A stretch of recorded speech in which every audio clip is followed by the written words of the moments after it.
alone to heal.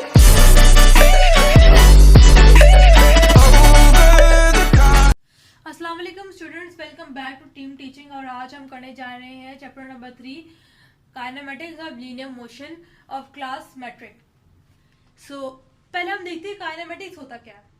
आप सबको पता होगा काइनेमेटिक्स जो है वो ब्रांच ऑफ फिजिक्स है जो कि डील करती है। It is a branch of physics which deals with the motion of object with और without any reference to the force और agent causing to the motion is called kinematics. सही है। Kinematics है वो ऐसी ब्रांच है फिजिक्स की जो कि डील करती है मोशन से विद और without reference of force, force के साथ और फोर्स के बगैर जो मोशन को डील करती है जो ब्रांच वो है काइनेमेटिक्स। सही है। काइनेमेटिक्स जो है वो कीमिया वर्ड जो है वो ग्रीक वर्ड से निकला है, इज द ग्रीक वर्ड, और उसका मतलब है मोशन। सही है। कीमिया का हमारे पास मतलब है मोशन। अब हमें मतलब समझ आ गया काइनेमेटिक्स का कि ब्रांच ऑफ फिजिक्स है जो कि डील करती है मोशन से without any reference of the force. अब हम देखते हैं लीनियर मोशन क्या होता है। लीनियर मोशन हम कहते हैं if a body moves in a straight path then the motion is called linear motion. अगर एक बॉडी जो है वो स्ट्रेट पाथ पर चल रही है, उसको कोई आगे मतलब मोड़ नहीं है, इट इज कंटिन्यूसली मूविंग, उसके पास कोई मोड़ नहीं है, वो एक रास्ते पे चल रही है। सही है। तो हम उसे कहेंगे ये हमारे पास लीनियर मोशन है। ठीक है। अभी हमारे पास टू मेन जो है वो डेफिनेशन है जो कि हमारे पास दो नंबर की आती है, बस इससे ज्यादा कहीं नहीं आती। शॉर्ट नंबर आपके पास शॉर्ट क्वेश्चन आंसर में आ जाएंगे या तो आपके पास एमसीक्यूज में आ जाएंगे। खैर ये आती बहुत साल है, आती रहती है, इंपॉर्टेंट है। तो रेस्ट हमारे पास क्या है और मोशन क्या है, इस बात से सब फेमिलियर है। मेरा नहीं ख्याल जो ये बहुत हार्ड इंग्लिश है। मोशन हम रेस्ट हम किसे कहते हैं? A body is said to be in the state of rest if it does not change in position with respect to its surrounding. कह रहा है कि अब एक बॉडी है जो रेस्ट पे है, अगर वो अपनी पोजीशन नहीं चेंज करेगी तो रेस्ट पे होगी, अगर with respect to its surrounding. अगर वो पोजीशन चेंज नहीं कर रही, a body is said to be in the state of motion if it changes position with respect to the surrounding.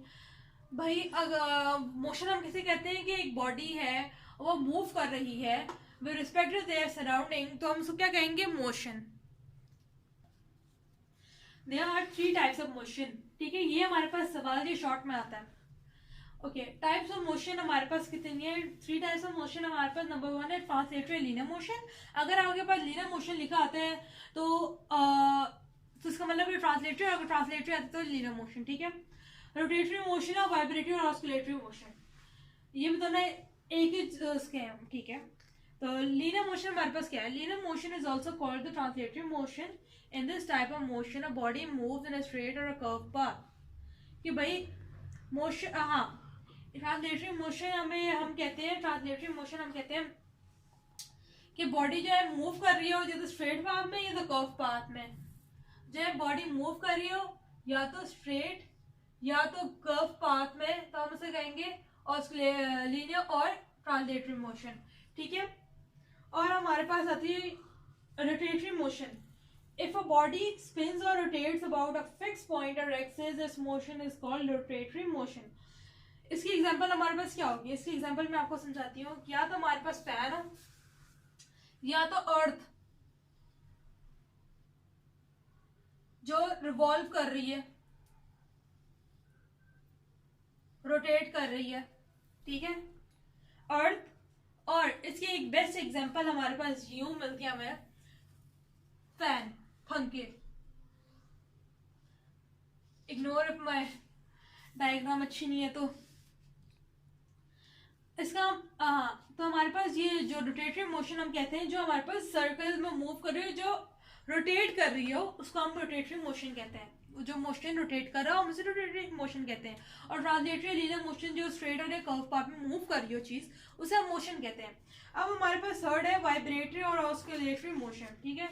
ये मोशन हम कहते हैं if a body moves to and fro about a fix point executed at regular interval of time is called vibratory और oscillatory motion. इसकी example मैं आपको बताऊंगी motion of swing. इसको मोशन ऑफ स्विंग भी कहा जाता है।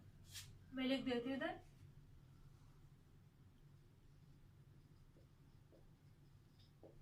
Motion of swing. इसकी बेस्ट एग्जांपल है पेंडुलम, या वो जो घड़ी आती नहीं है जो ऐसे ऐसे होने वाली होती है घड़ी, ये हमारे पास पेंडुलम।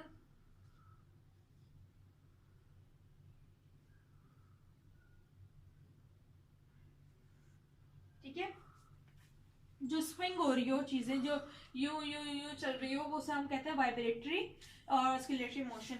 इन सब की डेफिनेशन आपको पेज नंबर बुक का पेज नंबर 33 में मिल जाएंगी। इसकी डेफिनेशन बहुत सिंपल है, तो आप उनको प्लीज चेक करें। It is the last topic of our slide of part 1। Okay, difference between scalar quantities and vector quantities. मैंने तो खुद इतना डिफरेंशिएट किया है क्योंकि कभी कभार हमारे पास डिफरेंशिएट में सवाल आ जाता है और कभी कभार हमें डिफाइन करने के लिए भी आ जाता है, तो ये इम्पोर्टेंट है और एज वेल एज ईजी भी बहुत है। स्केलर क्वांटिटीज में हमारे पास क्या क्या चीज़ें हैं? तो स्केलर क्वांटिटीज हमारे पास है, scalar quantities are completely specified by the magnitude. Scalar quantities are उसे कहते हैं हम जो कम्प्लीटली स्पेसिफाई हो मैग्नीट्यूड से। और वेक्टर क्वांटिटीज हमारे पास है, the vector quantities are completely specified by their magnitude as well as their direction.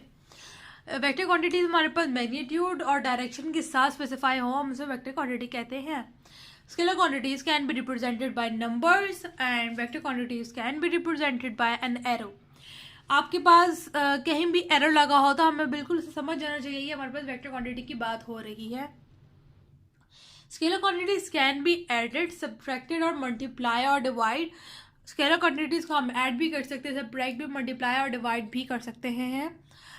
Vector quantities can be added, subtracted by head to tail rule. Vector quantity को हम add भी कर सकते हैं, सब्ट्रैक्ट भी कर सकते हैं, लेकिन किसके ज़रिए? हेड टू टेल मेथड के ज़रिए। ओके, स्केलर क्वांटिटीज़ के हमारे पास कुछ एग्जांपल हैं, मास, टाइम, लेंथ एक्सेट्रा। और वेक्टर क्वांटिटीज़ कुछ एग्जांपल हमारे पास है, वेलोसिटी, फोर्स, मोमेंटम एक्सेट्रा, जो कि हैं वेक्टर क्वांटिटी। हमारे पास बहुत सारी स्केलर क्वांटिटीज़ और वेक्टर क्वांटिटीज़ के एग्जाम्पल हैं, लेकिन आप जो लिखते हैं, आप लिखना चाहें तो लिख सकते हैं, 3 से 3 इनफ होती हैं। आज के लिए इतना ही है। See you in the next part.